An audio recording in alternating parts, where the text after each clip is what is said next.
2024 regular board meeting of the Fenton Community High School District 100 Board to order. May I have a roll call? Figueroa. Here. Goodrich. Here. Cade. Kovac. Lewis. Here. Brzezinski. Here.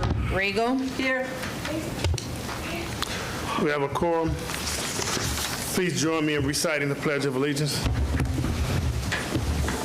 I pledge allegiance to the flag of the United States of America, to the republic for which it stands, one nation, under God, indivisible, with liberty and justice for all. Sam, please read our Fenton mission, beliefs, and Bison Way statements. Fenton mission statement: cultivate successful, passionate, empowered learners through rigor, relevance, and relationships. Fenton belief statement: successful, passionate, empowered learners thrive when we provide a safe, caring, and welcoming environment. Diversity, equity, and inclusion unify our community.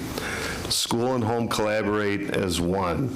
We champion innovative teaching and engage learning with state-of-the-art facilities. We infuse social-emotional learning into academics and culture. We prepare students to fulfill their civic responsibility. We immerse students in authentic life experiences. The Bison Way. Students and adults at Fenton High School create a safe, caring, empathetic environment where we believe in each other, respect diversity, communicate openly, grow together, and hold each other to high expectations to become the leaders and innovators of the future. We will now open the public hearing for the 2024 tax levy. Bruce, will you please present the details? Okay, thank you very much. We are here to, there we go, public hearing, tentative property tax levy. So a couple of these slides, just to forewarn you, you've seen them before, but there's a reason for that, and that is there hasn't really been any change since the October tentative levy was approved by the board to put on publication.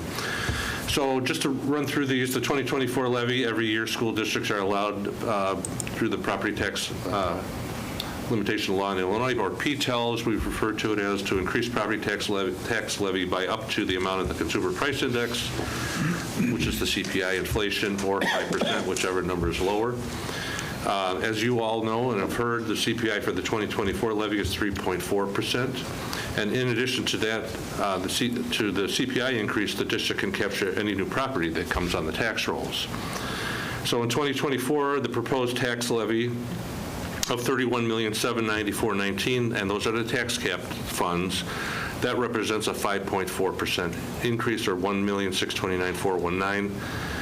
And that does include a buffer to ensure that the district captures all new property growth. And we are aware of two TIFs that are coming on the tax rolls. One is not all that valuable, but the other one is. So that's included in that $32 million, along with other estimated growth provided to us by the Addison Assessor's Office.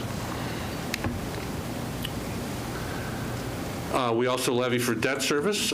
As you are all aware, the DuPage County Clerk automatically extends that amount of taxes required to meet the payment schedule for each debt issue for the debt service fund, and in 2024 that amount will be $738,000. Again, PTEL will limit the actual levy extension, so that's does its function, and that's in place for those reasons. Because we are over 5%, a hearing is required, which is what this is right now, of course. And then, as I mentioned, the levy request is unchanged from the recommendation presented at the October 23rd board meeting. So the adoption calendar, October 23rd, we know what we did there. We approved it to put on display. We did do that and approved the hearing date, which is tonight. The truth and taxation notice was published in the paper, and we'll show you that in a few slides here, on November 10th. And that's prescribed at 7 to 14 days before the levy hearing happens, so it falls within those dates. And then tonight, at the November board meeting, we are having the public hearing, and we're recommending adoption of the 24 property tax levy to be filed with the DuPage County Clerk. And just to give you some insight, you've seen this slide before, the CPI history. The yellow bar there near the bottom, the 3.4%, that's what the 2024 levy we're legally entitled to through PTEL legislation, and those taxes would be paid for the 25 fiscal year in 2025. The 11-year average is at 2.38%. And then prior to those 2.5%, you can see it was at 1.6%. So it was pretty low at that time. So the last couple of years, we've been fortunate to have a little bit more growth in our levy. And then our EAVs, the top one there is estimated, and again, that's from the Addison Assessor's Office, the 2024, $1,647,956,296, and that's a 7% estimated change. And then below that, prior to those years, from 23 down, are all what the final tax extension rate report was and what the EAV was during those times. So last year we had a good year. We had another TIF come on the roll, so that 8.1% was a good increase, and quite a bit more, double than the previous year. Yes, sir. Just a quick question. I'm just trying to understand this a little better. The reason you get these increases at 8.1 and 7 is because the TIFs are coming off. Is that it?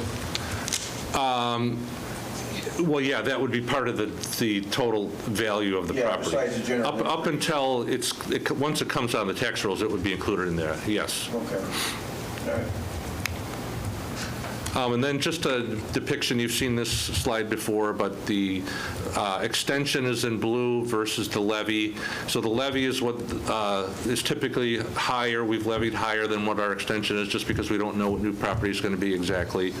So as you can see all throughout those years, the blue line is slightly less than the orange bar, but it just shows you the PTEL legislation in action and how that protects the taxpayer with that legislation. And then this is the 2023 and 2024 proposed tax levy, and the 23 is the final tax extension. So we've got the funds on the left side, the final tax rate for the operating funds, and then the tax extension for 2023. If you look all the way down at the bottom, the third column from the left, that $30,160,681, that is the actual extension for our capped funds for last year, and that's what we build the next year's levy. The 2024 levy is built off of that. So that 5.4% brings you to that $31,794,19, and that's that $1.6 million change. We probably believe it'll be something less than that, but we're not certain, so that's why we do what we do with that. And then we have projected rates there, the column all the way over, second from the left column, the projected rate based on that EAV I showed on the previous screen. So the rate is projected to go down slightly, 1.9291 all the way there on the bottom under 2024 projected rate, and we ended with a 1.9583 for the capped funds. And then, of course, this is the debt service fund, what that looks like. So that's the actual extension was at 753,131. The rate was 0.0534. The proposed levy, and this is right off the debt service schedule of the payments, $738,000. That's down slightly, just over 2%. So when you factor in the debt service extension and the capped levies, it brings it to a 5.21% change from the 2023 extension. So the total levy would be that $32,528,419 under the 2024 proposed levy. Yes, sir. Can I ask something else? Yeah. There's a calculation that you get because of the CPI and some other stuff. That becomes your limit. But as I continue to learn a little bit more about this, you can get a bump in that because of debt service? They let you have another? They apply like a loss factor to it. I think it's 1% is what Okay. they apply, yeah. And they automatically apply that to county. We don't do that, they do that. No, okay. Yeah. So, all right, that's fine, thanks. Okay. So that is the end of it. We will ask the board to act on resolutions later this evening to formally adopt the levy, and then we, of course, would file that with the DuPage County Clerk. It's due the last Tuesday of December. We're well ahead of that, so we will file that with the clerk. I typically personally drive there, have it stamped to make sure they receive it. So that's the plan this year, and that's our timeline. Any questions on the levy? That's one of Bruce's favorite things to do, is to drive to the county building. I do like that, actually. Are there any questions? Believe it or not. Are there any questions or clarifications needed at this time from our audience in attendance?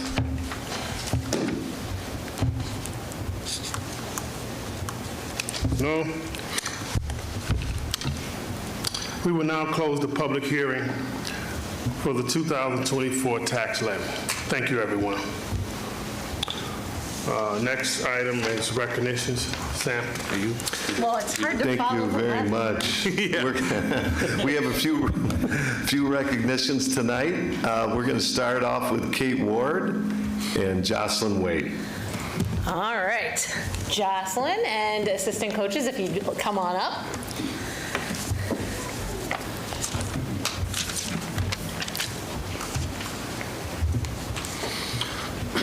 All right, this is a big one. Okay, last year Jocelyn Waite established herself as one of the best cross-country runners in all of Illinois, and this year was no different. Fenton hosted the Upstate 8 Conference meet on October 19th, and Jocelyn took second place, setting a new record for being the 7th fastest female to ever run the course and the fastest Fenton female of all time. Wow. Jocelyn then qualified for the IHSA cross-country state finals after taking second place out of 140 runners at the November 2nd sectionals meet, where she finished ahead of several runners from high-profile schools. At the November 9th state finals in Peoria, Jocelyn finished 16th place out of 243 runners. Everyone in the top 25 are considered all-state runners. Jocelyn also finished 16th last year in state, but her time this year was 18 seconds faster. A Fenton girls cross-country runner has earned the all-state runner designation only 2 times in our school history, and both instances are Jocelyn. Best of all is she's a junior, so we're fortunate to have her passion and dedication for one more year. Coach Keckstack couldn't be with us tonight, but we have her assistant coaches, Giselle Garcia and Alexa Flores, who are going to speak even more highly of her than I could. Good evening, everybody. My name is Giselle Garcia. I and Coach Alexa Flores have had the pleasure of coaching Jocelyn now for a second year in a row. Like Mrs. Ward stated, she is the most incredible athlete I've ever seen come through Fenton High School. She works hard. She's obtained all these different records, and aside from being such an incredible athlete, she is also just the most kind and genuine person that I could ever know that has come through Fenton. So it has been a true honor coaching her these last 2 years, and I am so excited that I have her for one more. So I feel a lot of more success coming her way, and we're excited to see what she does. Jocelyn, do you want to say it? Sure. I just want to thank my coaches because they really pushed me and they encouraged me, and my team, who has been the most supportive team ever, and it really makes a difference in every competition. And yeah.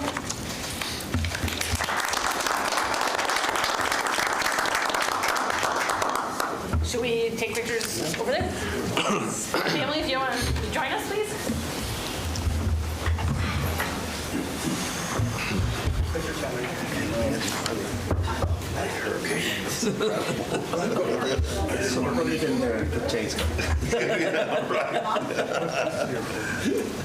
Maybe in the second term, right? Yeah, maybe. Yeah, I have to get my card in. See where she's at. Congratulations. Here we go. Congratulations. Great job. Everybody off the walls. I had a reason why she left.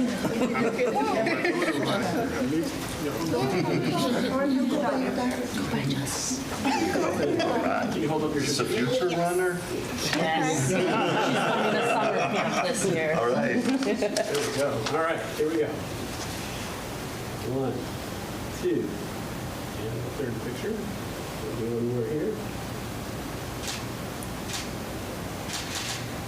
Okay.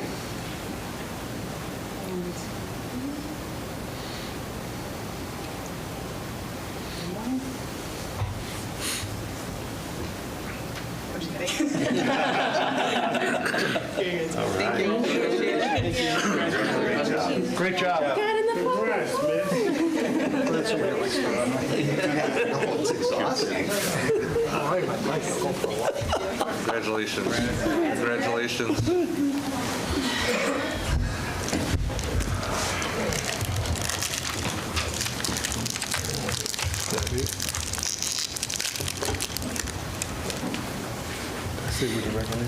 Yeah. Okay. Now, the next one is to celebrate National School Board Members Day. This was November the 15th. We are very appreciative to all of our board members, and a small token of our appreciation you could see is a bundt cake, so please enjoy. Feel free to trade if you want a different flavor or whatever you want to do, but all seriousness, this is a great group of board members. Everyone here has the best interests of the students and the community at heart, and it's been great for me to get to know everyone more intimately here over time, and I can say that it's a great group to work with. Your leadership through a variety of experiences has been strong, and your commitment is strong, and I know our school community appreciates that. So thank you very much. Thank you for putting your trust in me and our administrative team here to lead, and our future is bright as you continue in your roles. So thank you very much.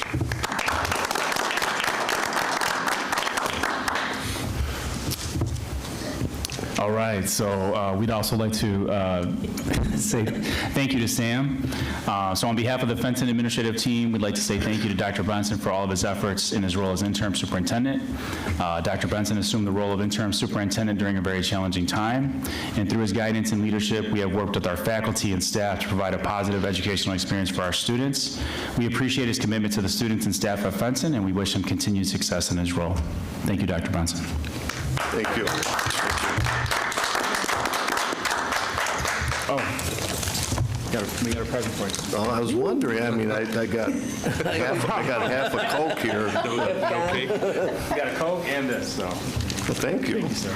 All right. I'll open it. Oh, my goodness, look at that. Hey. All right. Try not to lose them all in the same round. Thank you very much. Oh, that's nice. Thank you. Appreciate it. Cameron, do we have any public comments tonight? No, we do not. Our next item is informational. Sam? Oh, I'm sorry, I was looking at my gift. Okay, you guys can't distract me with this stuff. All right, financial projections, we're going to go through here in a little bit. Then we're also going to go through the, could we go back a slide, please?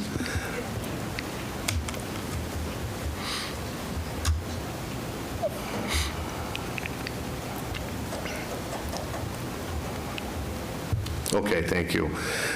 So financial projections, Bruce Martin's going to do that. Then we're going to go through the Illinois school report card data. Kate will lead us through that, the STEM wing update, and also FOIAs, and then we do have an other category here in a little bit. So Bruce, we'll turn it over to you with financial projections.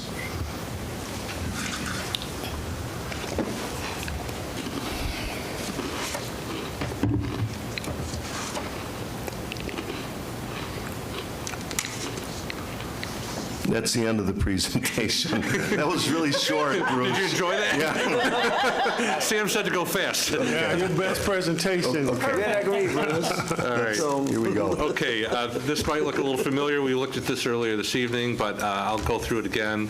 We'll start with the historical summary of our financial projections. You'll see the revenue versus expenses and how they've trended since 2016 through 2024. And you see the uptick there in 21, 22, 23. Really, that was attributed to our CPPRT, is what we talked about earlier, and how that dramatically dropped this year that we're in now, and is expected to level out at that lower level going forward. So that's kind of what it's done since 2016, how our expenses and revenues have fared. Our capital investments, I think some of you may, or all of you maybe remember, we had some construction back in 2015-16, the front entryway, the front offices. We did some classrooms.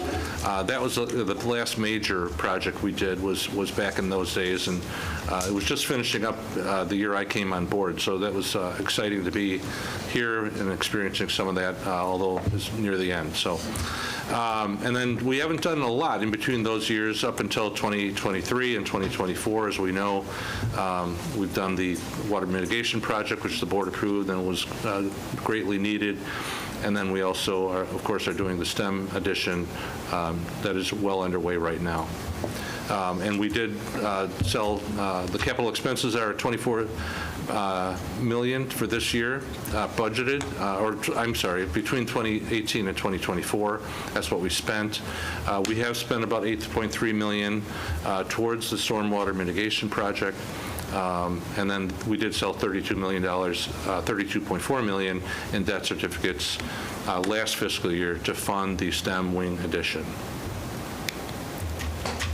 Our historical fund balances, you can see they have been building over the last few years. They dropped slightly in 2024. Just the primary fund balance, and then our capital reserve fund balance, of course, put us over that 60 million mark with the addition of the debt certificate, so that's why that spiked up in 2024. And the forecast, just based on where we think we're going, based on the information we have as of today. CPI growth, we know, we just talked about that, 3.4%. We are projecting a 2.5% thereafter in the assumptions for the tax levies through the end of this projection through 2028. Thus, corporate personal property replacement taxes is decreasing by $925,000 in 2025. The state made an error there with an overpayment, so they are reducing our payments going forward. Us and most of the other districts in the state who've received CPPRT. And we are projecting it to be flat thereafter. Interest earnings, we are expecting to drop. We're already seeing some drops in interest rates already, and that being a combination of the lower interest rates and less reserves to invest, we expect that to drop as well. And then ESSER money, this is just a timing issue. It's a carryover of just receipts that we received in this year of that $39,000. State and federal grant revenues will increase in 25 as reimbursable expenses. And then our state and federal grant revenues are projected to be relatively flat in FY25. So the major expense assumptions, we do have 3 labor agreements with our teaching staff, our support staff, and our custodial grounds maintenance staff. Salaries are projected to increase at 5.75 in this year and then 4.8% thereafter.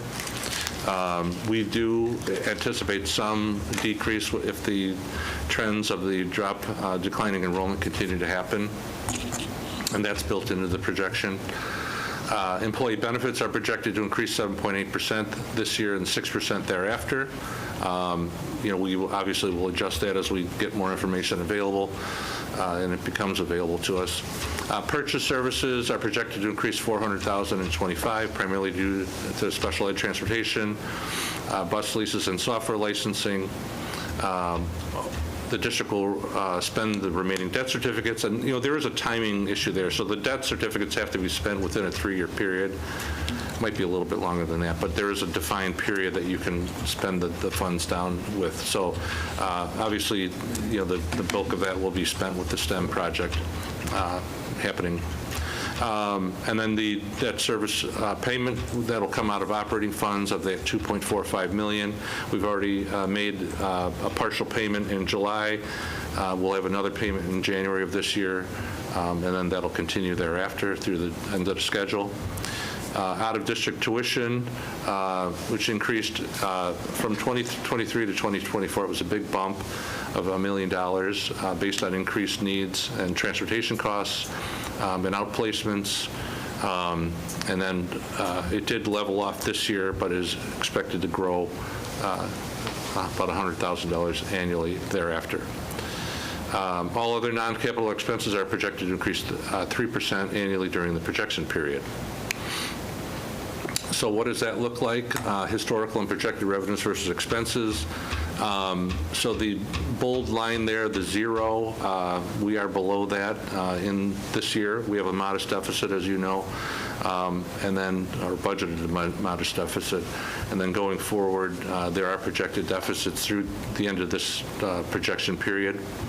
Now, that's if we change nothing based on what we know today. So that's the reason why we do these projections, of course, is to inform the board so we can be ahead of it, make decisions, and plan accordingly. So that's kind of what it looks like based if we do nothing different, if these things carry out the way the projections are showing, the assumptions are showing. But we, of course, would take action to prevent us, not having any reserves prior to that even happening.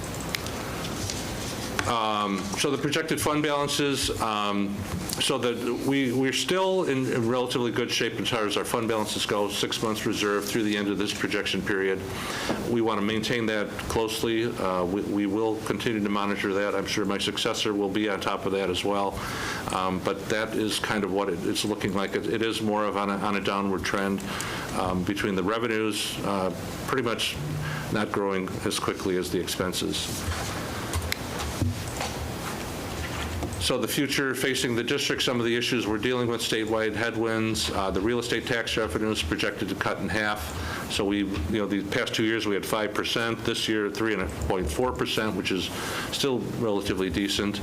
But we know it's trending this year at around 2.5 now. And that's what we are expecting it to be well under 3% for this year for the 2025 levy. CPPRT will decline, as we mentioned earlier, over 60% for the Illinois Department of Revenue. Interest earnings are expected to decline as Federal Reserve lowers rates. And expenses are tied to labor-intensive areas of the budget. So transportation, special ed are rising well above historical growth levels. Our labor agreements, though, are tied to the CPI, so that's a good thing. There are other increases for things, but that is, it was intentional and deliberate, and the union certainly all agreed to that as well. Future budgets, this seems obvious, but we'll state it anyhow, must support growth in newly agreed upon collective bargaining agreements and annual debt payments on debt certificates. So the expected expenditure growth period over this projection is 4.6%, and the revenues are at 1.6%, which is a variance there that is not what you want to see, but that's kind of where we're looking at right now as of today, based on the information we have here. That you're seeing. And I think that's end of presentation. Any questions? I know you had some earlier, but okay. Okay.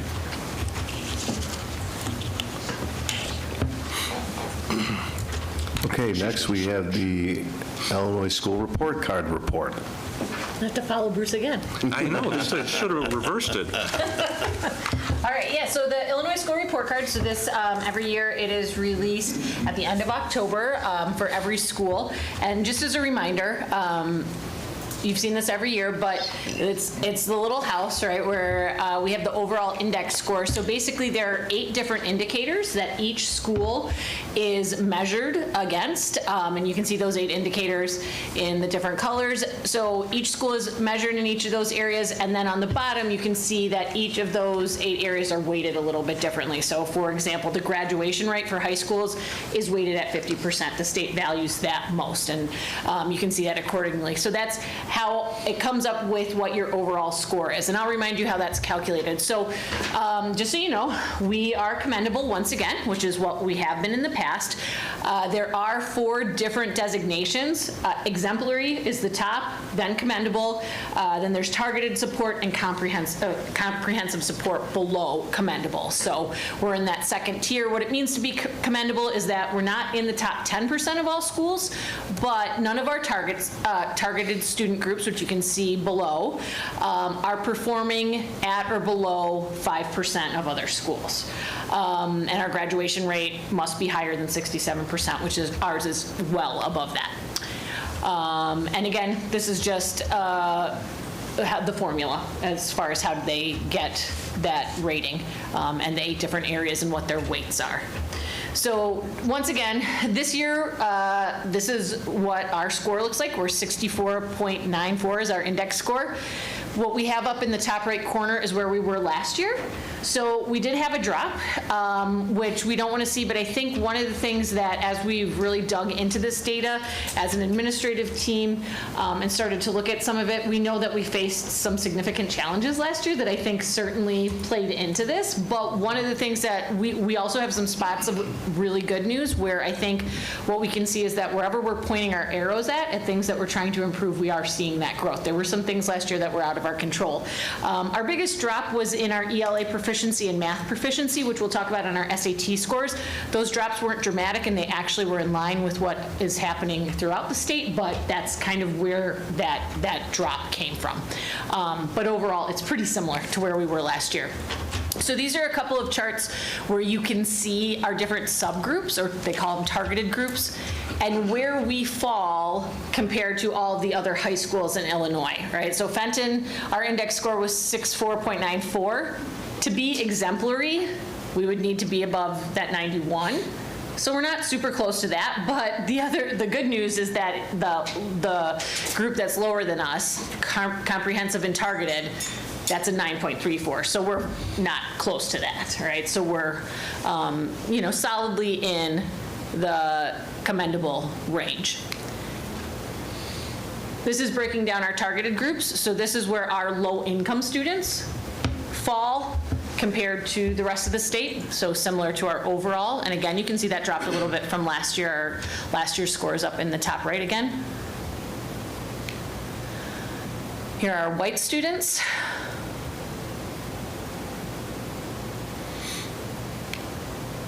Our Hispanic and Latino.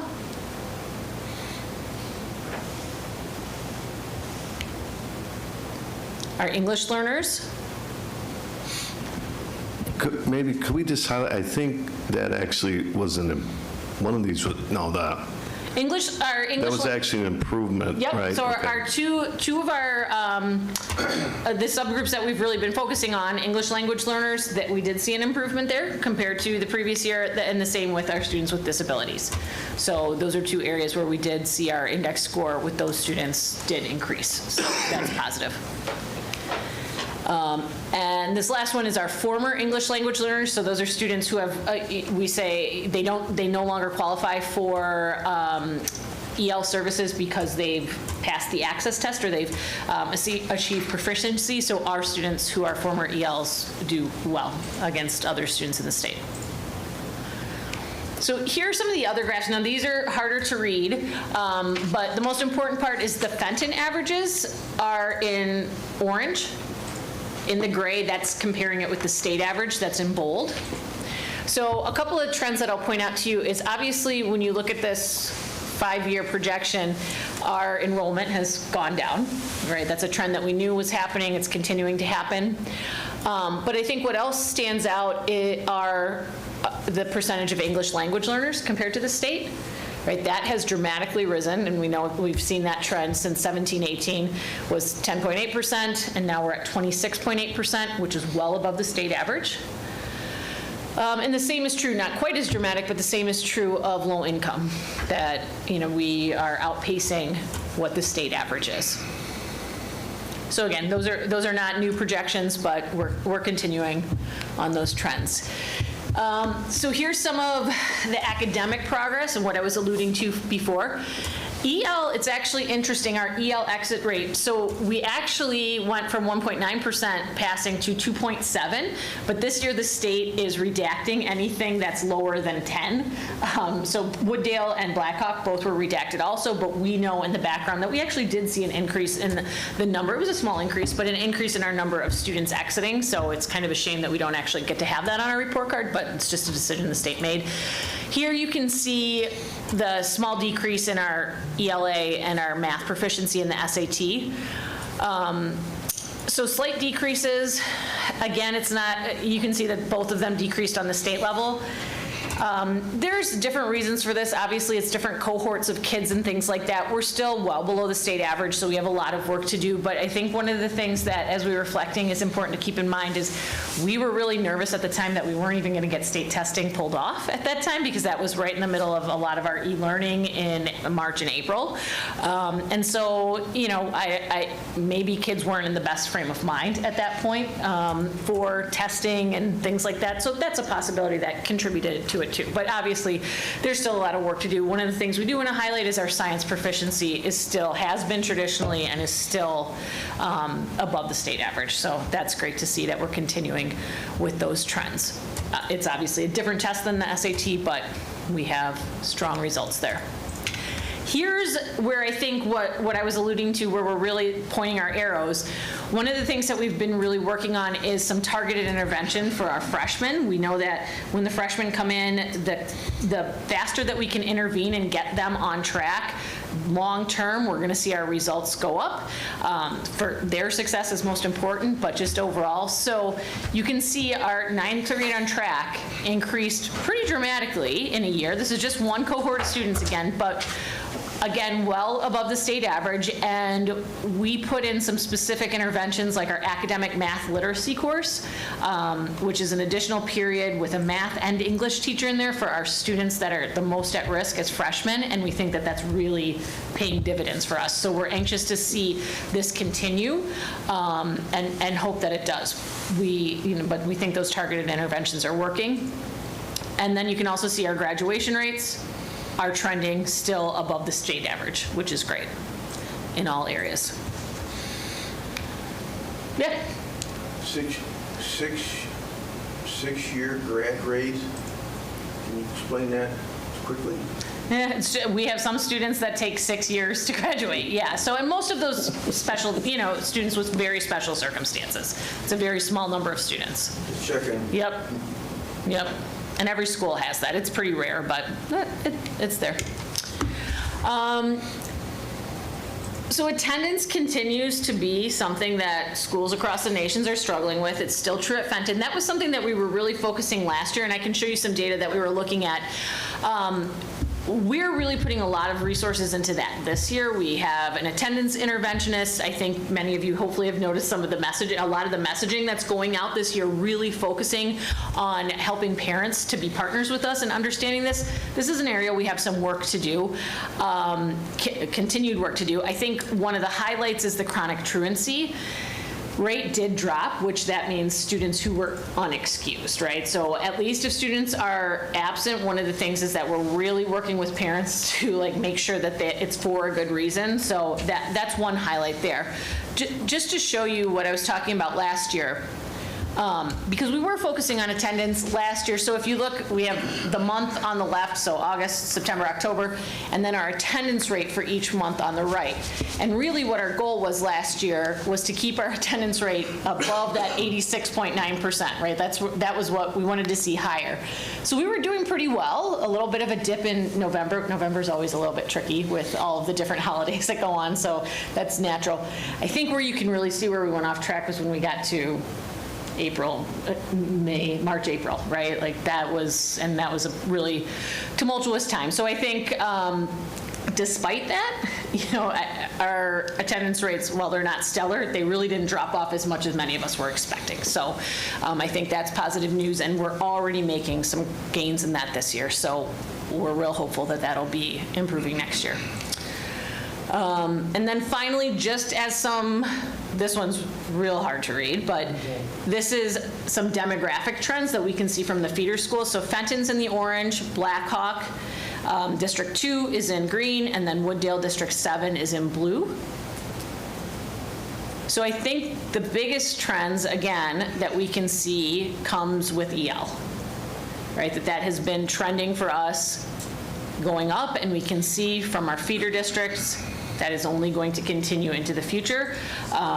We have done a lot of professional learning with our teachers around how to have the best strategies for all students, but particularly targeting our English language learners to make sure that they have the scaffolds that they need to have the most rigorous coursework and have the opportunities to be in, not only improve their English language, but make sure that they have the rigor in all of the areas that they're learning: science, math, the electives. And that's something that we're going to continue to see for the foreseeable future. That was a lot of information really quickly. Does anybody have any questions?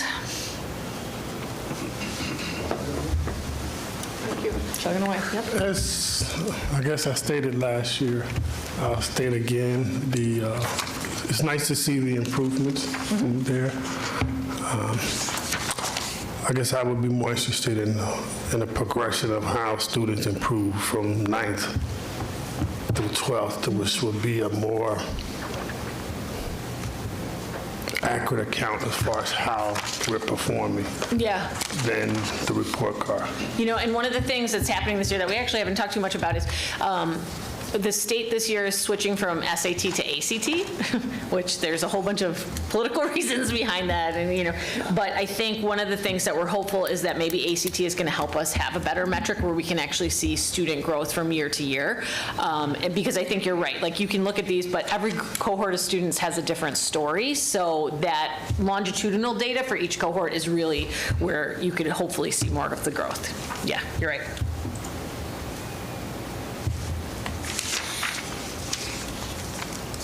Okay, we have the STEM wing and budget update. Mitch, you mind coming up for that? Mitch from Gilbane.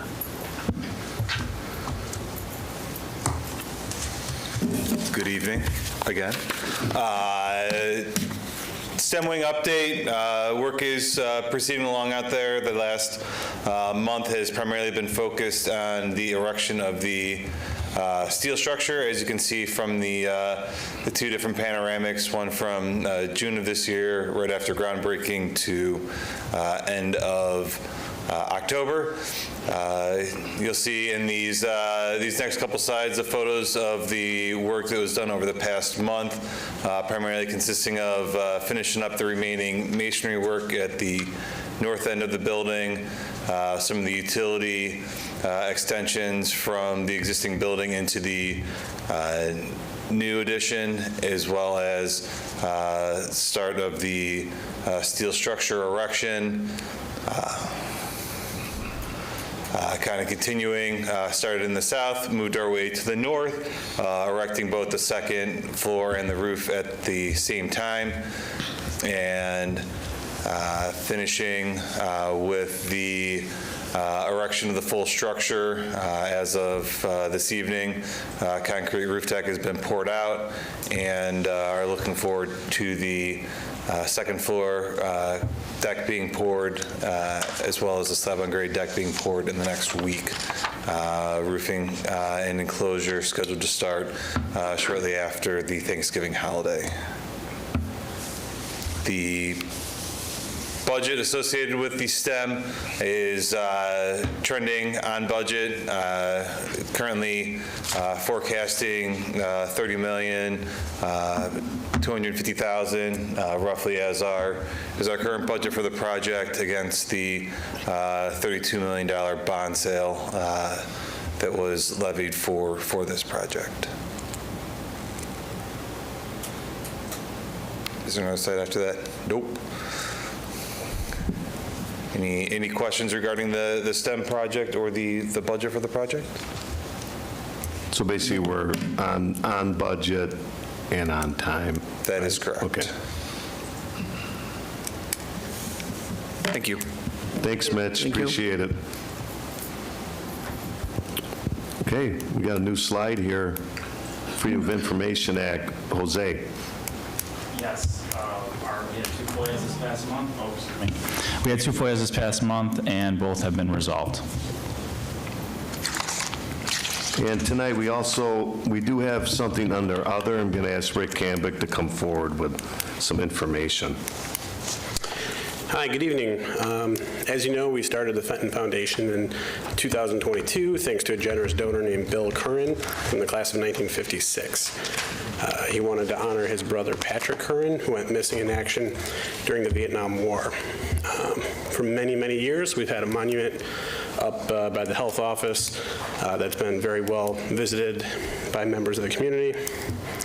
I'm sorry to report Mr. Bill Curran passed away on Thursday at the age of 86. I attended his memorial service on Monday and paid our respects on behalf of Fenton High School. Mr. Curran was an incredibly selfless person who made significant contributions to the sciences, to his families, and then to his alma mater, us, Fenton High School. He donated $60,000 towards this scholarship for his brother, and he's the main reason why we finally got this foundation off the ground and moving. And now we have 3 scholarships running through that foundation because he helped us forge the path of how to do it and how to maintain it. As I said, Bill Curran graduated from Fenton High School in 1956. While in college, he enlisted in the Marine Corps. He served 3.5 years. He later worked in a light bulb manufacturing industry, including the production of light bulbs that are in airplanes today. He later owned a prominent business that specialized in electromagnetic shielding, including the production of items that are used in modern MRI machines and technology that is in embassy security systems.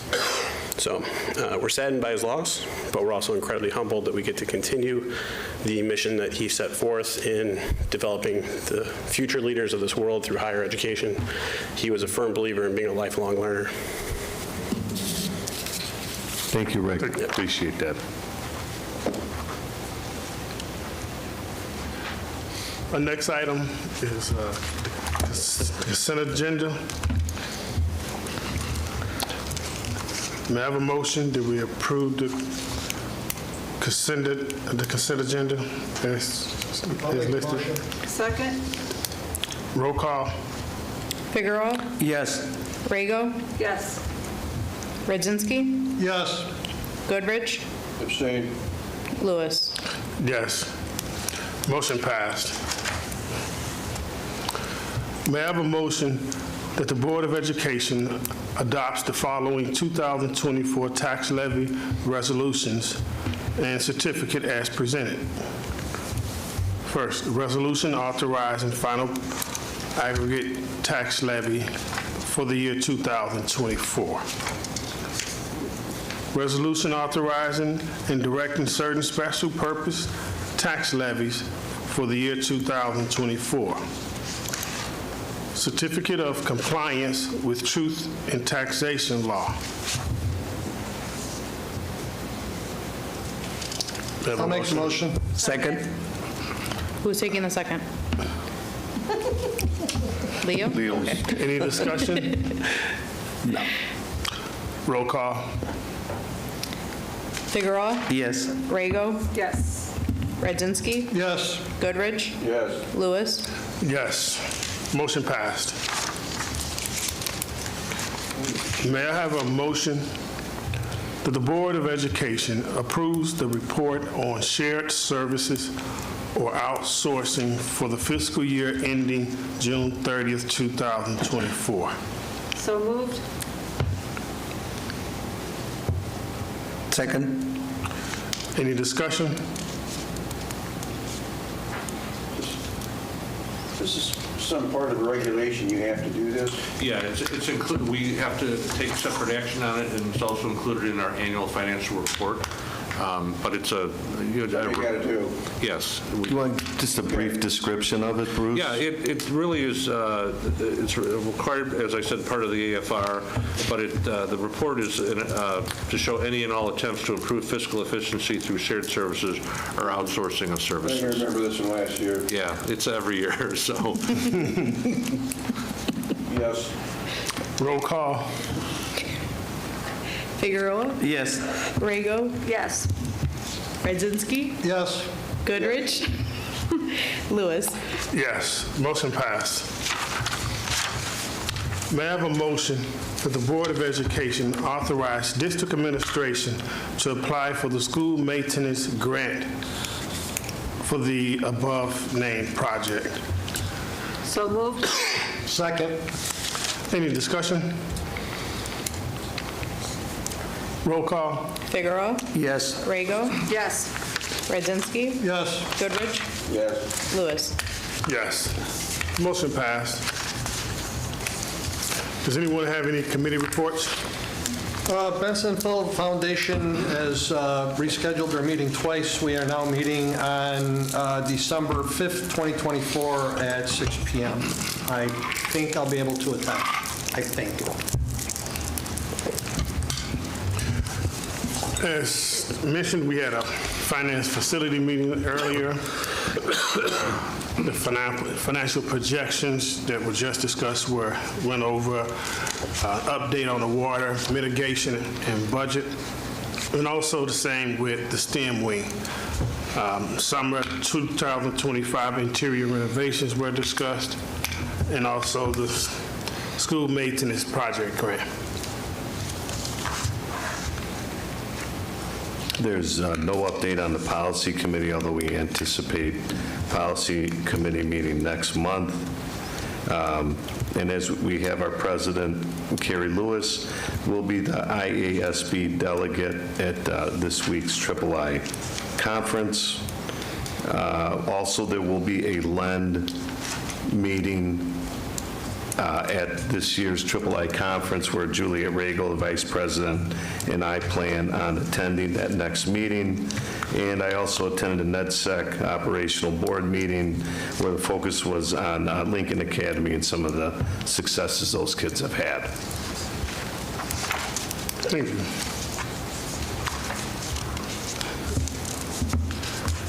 III conference, as just stated, will take place on this Friday, November 22nd, Saturday, November 23rd, and commencing on Sunday, November 24th. Just a quick reminder, the van leaves 7 a.m. on Friday, November the 22nd, to our board members.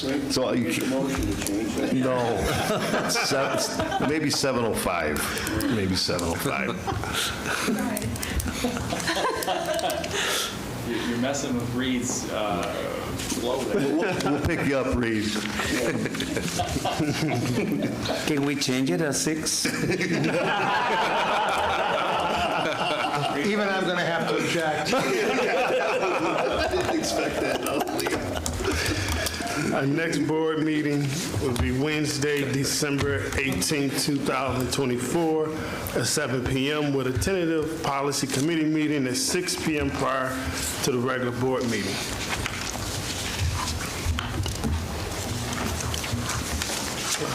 No closed session. No closed session. So may I have a motion and a second to adjourn? All in favor, say aye. Aye. Thank you all, and good night.